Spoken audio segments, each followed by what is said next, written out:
Uraemic encephalopathy या uraemia के बारे में आज हम लोग बात करेंगे।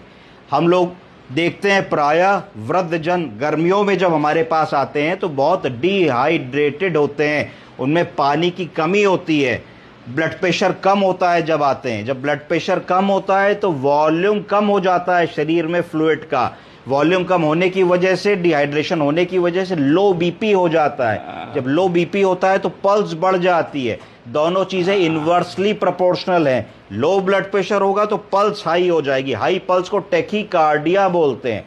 जब हम ऐसे मरीजों का ब्लड टेस्ट करते हैं तो पहली रीडिंग में हम देखते हैं कि यूरिया बहुत ज़्यादा आता है और क्रिएटिनिन नॉर्मल आता है। तो अगर यूरिया सिर्फ बहुत ज़्यादा है और क्रिएटिनिन नॉर्मल है तो तुरंत समझ जाना चाहिए कि इस व्यक्ति को किडनी की लंबी बीमारी नहीं है। अगर लंबी बीमारी होगी जो सालों से चल रही है तो उसमें यूरिया भी बढ़ेगा और क्रिएटिनिन भी बढ़ेगा।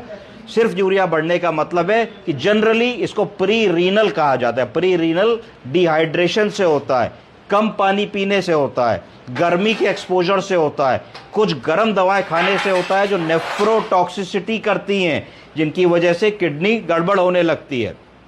इस केस की अगर हम बात करें जहां पे हमने देखा कि यूरिया रिमार्केबली रेज्ड है, मरीज की चैतन्यता कम हो गई है, तो बाकी पैरामीटर्स ठीक हैं। इसका मतलब है कि इनकी गिरी हुई चैतन्यता, बढ़ा हुआ यूरिया के बीच में क्या कोई रिश्ता है? इस मरीज की चैतन्यता अगर बिगड़ी है तो उसको हम कहाँ फिट करने वाले हैं? क्या ये न्यूरोलॉजी की बीमारी है? क्या ये स्ट्रोक की बीमारी है? पैरालिसिस की बीमारी है?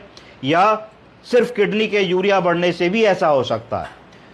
तो अगर यूरिया बढ़ा है और एक सर्टेन लेवल के बाद यूरिया बढ़ता है तो उसको यूरीमिया कहते हैं या यूरेमिक इंसेफेलोपैथी। यूरिया बढ़ने के कारण भी दिमाग में सूजन आ जाती है। ATN शब्द याद रखिए, उसका मतलब होता है एक्यूट ट्यूबुलर नेक्रोसिस।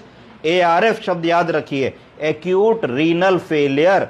तो एक्यूट रीनल फेलियर के केसेस में भी यूरेमिक इंसेफेलोपैथी हो जाती है। इसका क्या मैनेजमेंट है? सबसे पहले आपने बीपी देखा, पल्स देखी, आपको मिला बीपी 80/60 है, पल्स 140 चल रही है। इमीडिएटली मरीज को 500 ml फ्लूइड देंगे। जैसे ही आप 500 ml फ्लूइड देंगे तो आप देखेंगे कि जो 3D पल्स मिल रही थी वो थोड़ी बेटर हो गई, पल्स वॉल्यूम थोड़ा सा बेटर हो गया। जैसे ही पल्स वॉल्यूम बेटर होगा तो बीपी बढ़ जाएगा, जैसे ही बीपी बढ़ेगा तो पल्स कम हो जाएगी। जैसे ही ये सब होगा तो आप देखेंगे बहुत ड्राई टंग जो लग रही थी, बहुत ज़्यादा संकेन आइज जो लग रही थी, उन सब में थोड़ा थोड़ा आराम मिलने लगेगा। अगर ये सब करने के बाद मरीज का SpO2 मेंटेन्ड है, कोई सांस नहीं फूली, अगर आप चेस्ट को ऑस्कल्टेट करके देख सकते हैं, आपने देखा कोई बाइलेटरल बेसल क्रेप्ट्स नहीं है, कोई रेल्स नहीं है,